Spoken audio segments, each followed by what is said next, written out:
Hey everybody, it's Jang here from JangBricks.com with a look at a Season 2 LEGO Legends of Chima set. This is Rogon's Rock Flinger, and it comes with 257 pieces. You gotta get down low and close to the ground to really appreciate the design of the Rock Flinger, because it has this head, this rhino head on the front that is all built up, you know, it's all brick built and such, and that looks really cool to me. I really like not only its shape, which is a little bit on the basic side, geometric, but its position, the way that it's so close to the ground and it's angled forward like that, like a charging rhino. I really appreciate that. And somehow or another, with the whole shape of this thing, I mean, the body of the whole thing, you see it's actually leaning forward too, so that even adds to it, kind of makes it feel like the wheels are its legs that are just kind of spinning around. So they've really managed to insert a whole lot of the feel and style of a rhino into this vehicle, which is not an easy thing to do. You'll also notice that there's a lot of sand blue used in this, a color that's not used very frequently in LEGO sets. So that adds a little bit of rarity to this and makes it extra cool for folks who like to use parts for other things once you're done with a given set. Doesn't look quite as good from back here, but that's because there's a lot of Technic stuff back here. There are a lot of mechanisms working together. These things up here, these are like little miniature defense turrets. They're sonic cannons, and they can actually be changed in direction. You can alter them there, you can go up and down this way and shoot with them independently. Nothing really going on here other than just, you know, the horn obviously can be used to try to butt into things, but the big thing, well, there are two big things with this. For one, it transforms. Yeah, just open this up, bring that down like so.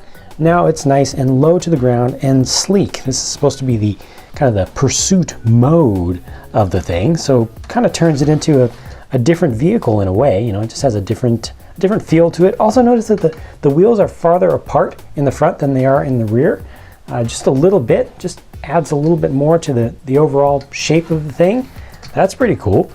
Even though these wheels have these big bumps all over them, this actually does roll fairly easily, so playability is good there. But let me show you the one other thing that's also built in back here with all of this Technic stuff. Instead of going forward with it, you go back, and that is a catapult. You can see that they use this one piece right here, which is a larger scale Technic piece of a grabber bucket, but inside of there is one of these big rocks, the two halves that you just stick together like so. Load that right up into here, and depending upon how far back you pull it, that's just going to shoot that rock off. Now I've got the background right there, so it's not going to go very far, but you see, works pretty good. And with these rocks, if you hit something hard with them, they'll actually split apart, which is extra cool. So just great stuff going on with the vehicle. A lot of stickers used with it, unfortunately, but I think a lot of those can be left off. I definitely strongly recommend placing these front ones on there, but the other stuff, there are a lot of little ones in here. A lot of that can be left off, because I think that this is a successful build, a successful looking thing, just based on the part shape and the different part colors. By the way, the main driver figure would sit right in there. You can see the handlebars for that right there, and these will close up just a little bit. Good stuff. The minifigs here are all just fighting over one single piece of chi in this case, but this is great. You've got all new minifigures here. So you've got two from the Rhino tribe, and then this other one, Sparacon, which is supposed to be a six-legged, it's supposed to be arachnoid, but 6 legs doesn't quite make sense. Maybe if you count the hands or the arms, I don't know what's going on with that, but so much stuff attached to these. Let me just let you see what they look like from some different angles before I start digging in there and taking some of these large assemblies off, so you can really see the figures themselves.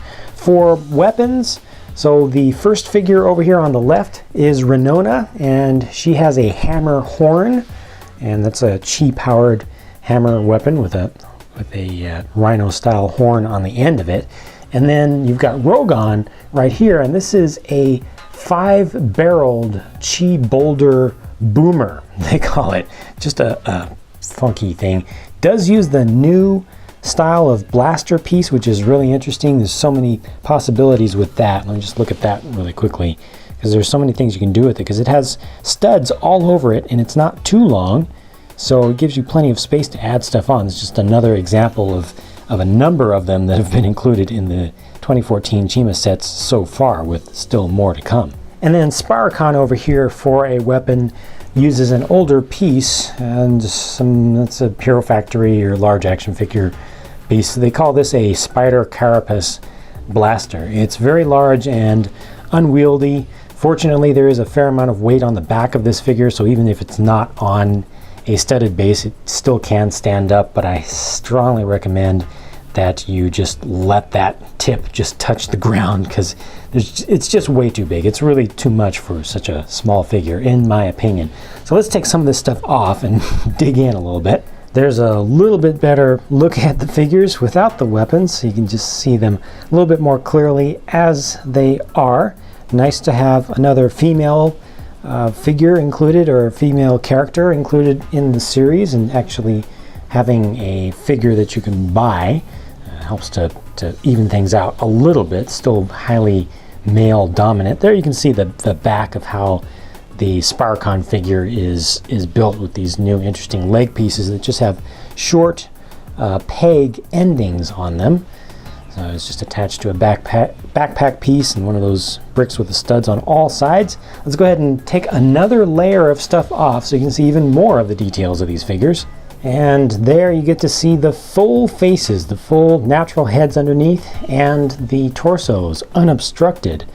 The torsos look great. Lots of print on the hip pieces even, and on the legs. Lots of work done on these. No second head for Spiricon, similar to what they've done for all of the bad guys this time around, but the rhinos do have their alternate faces, so you can turn those around. You can just kind of see the eyes just a little bit through their outer head pieces, and lots of detail on the backs of the torsos, and nothing on the hips and the legs.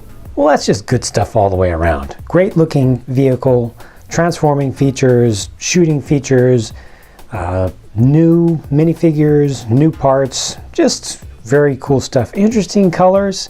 I like it, I like it, I like it. Do you like it? Let your thoughts be known in the comment section.